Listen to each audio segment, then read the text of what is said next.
sebenarnya seperti apa proyeksi pertumbuhan ekonomi untuk di kuartal 4 dan full year 2020 di Bali?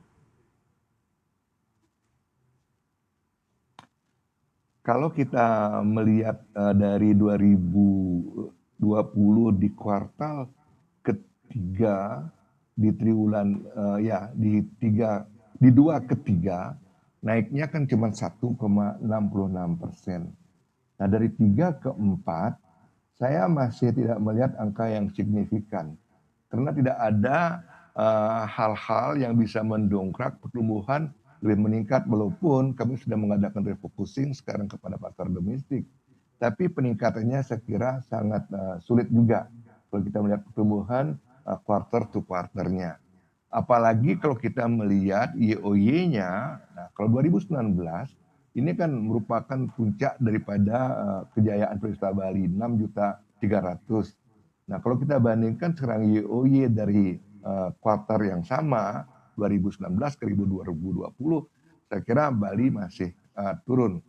Kalau di tahun 2000 di kuartal 3 turunnya 12%, kalau saja domestik, sekali lagi domestik kami harapkan karena pasti sudah Wisman tidak bisa di tahun 2020 ini. Domestik juga kami menghadapi persoalan yang cukup susah juga.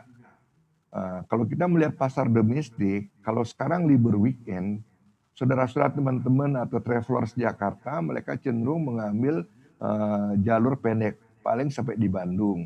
Kalau mereka liburnya 4 hari, paling sampai Jogja. Kalau liburnya sampai seminggu, paling sampai Jawa Timur, sampai Malang. Karena kebetulan accessibility sudah dikoneksi dengan adanya tol.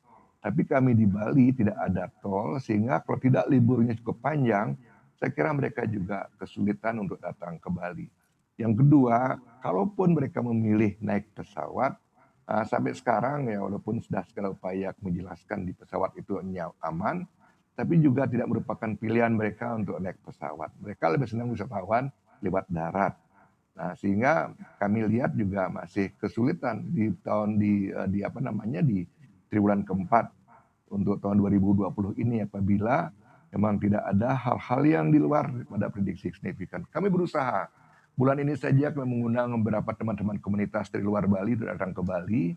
Cukup rame dan kami juga melihat ada beberapa artis-artis kita sering baca ke Bali. Tapi ada perasaan takut mereka juga untuk keluar dan lain sebagainya. Mereka lebih banyak menghabiskan waktunya tinggal di villa dengan keluarga. Kalaupun belanja seperlunya, kemudian masak. Sehingga belanjanya di Bali juga tidak terlalu tinggi sekali. Tidak terlalu tinggi sekali, apa yang terjadi dampaknya pasti juga kembali lagi kepada masalah perekonomian Bali. Tidak banyak bisa dibantu.